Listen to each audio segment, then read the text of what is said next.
my excuse was always, I'm so sorry, would love to do it, but we're on the road and we play like almost 100 shows every year.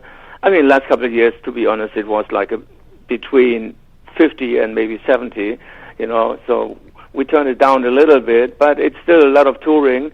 And I know if you want to do a project like a book, you really need some time, and you need the right guy to work with, because reading all these biographies, rock biographies, and some of them are really great, and if you do it, you want to do it right, Exactly. And I know it takes some time. So far, time was never right.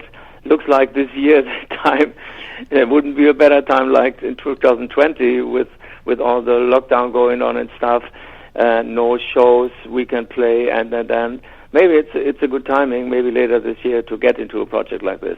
I don't know. Let's see. All right. Well, here's a question I wanted to ask. A few months ago, everybody heard the story about the CIA having a hand in the Winds of Change song. I mean, did you just shake your head when you heard that story? Yeah, of course. I mean, I met the writer of this podcast, Patrick Radden-Keefe, and he came to Germany to do an interview with me about the Moscow Movie Peace Festival. And in the middle of the interview, he confronted me with the question, Klaus, you ever heard the story that some people in the CIA claim the credit for that song? It cracked me up laughing, It's like, what can you say? I mean, these guys, they're very professional, and when you watch this thing, or better, you listen to it, you find out, or why this is such a big success, but there is no answer to that question. But all I can say is it's a very fascinating and pretty crazy story, but it's not true at all, and right now, Greg, you're talking to the writer of the song. Exactly. That's what I knew I was doing that. Speaking of the Moscow Peace Festival, that was such a great event that day when all those people came together in hard rock and metal. Klaus, do you ever think that a DVD would be coming out of that show, or a live? Was that recorded? Because you see some stuff on YouTube and you hear some stuff, but nothing really done professionally. I know. There's some pretty good stuff out there, but it would be about time, to release like a proper DVD, because it's a great show.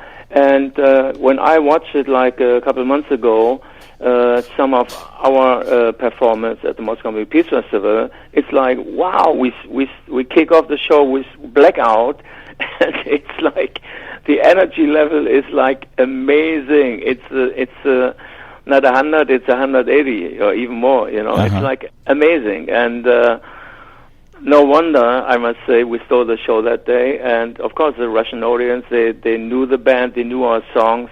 And the only other band on that bill was Ozzy, who was popular in Russia even before the Berlin Wall came down.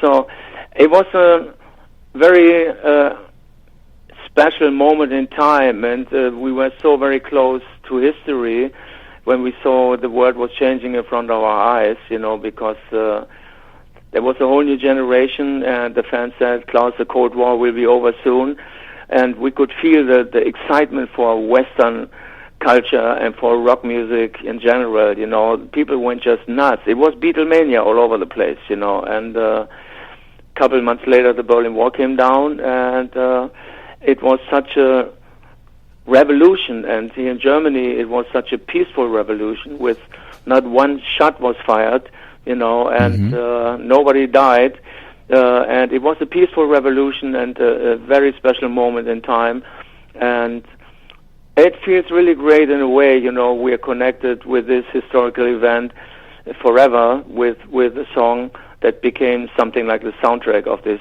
very special moment in time.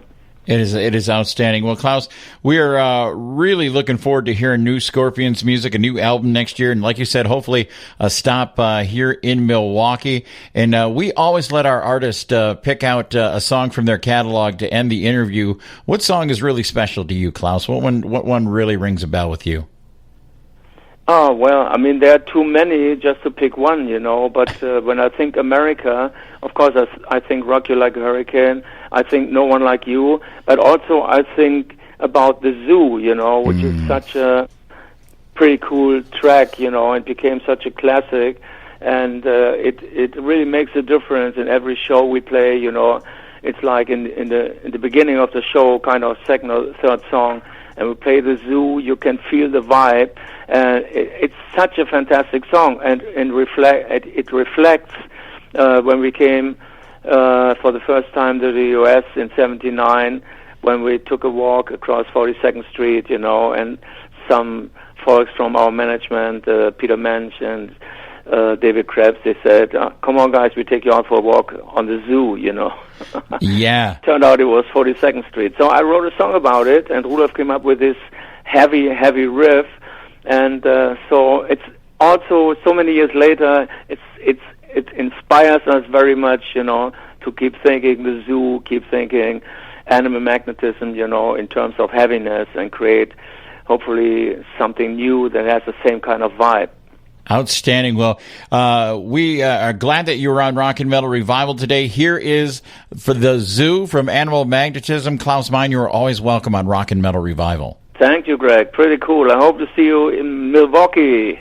There's Seven Dust with their latest, the cover of Soundgarden's The Day I Tried to Live on Rock and Metal Revival. I thought LeJean did a great job on that song. That's pretty cool. Pretty cool. I'm all right with that. Chris Cornell's one of them vocalists where you kind of say to yourself, do I really want to cover a Chris Cornell song? Yeah, but the songs are so good. You can't, you just, what a waste. It's sad. It's kind of like when the Lonely Ones redid Flash. I'm like, really? Yeah. You're going to take that on? And they did a good job. I like it a lot. I love it. So that's going to wind up our show for today. I want to thank Klaus-Meine. That was cool. That was really cool. Too bad we couldn't be together to interview him. But yeah, and it's we keep kicking these bands off our off our bucket list. We're getting down to, I don't know, there's not too many more bands that we haven't had at least one member of the band on.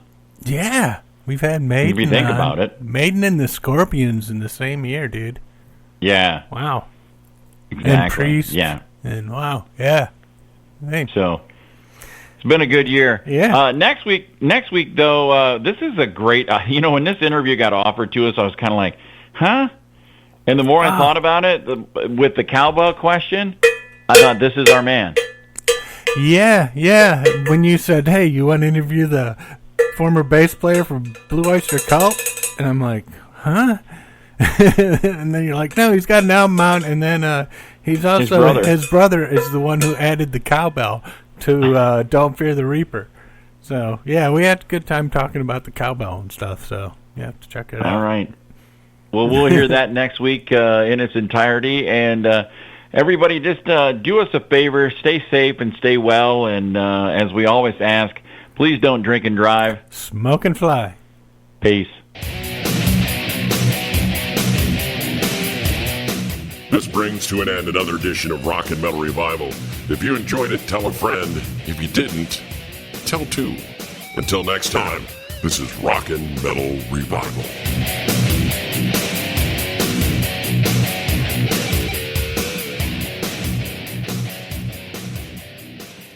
So who put his hoo-hoo dilly in your cha-cha?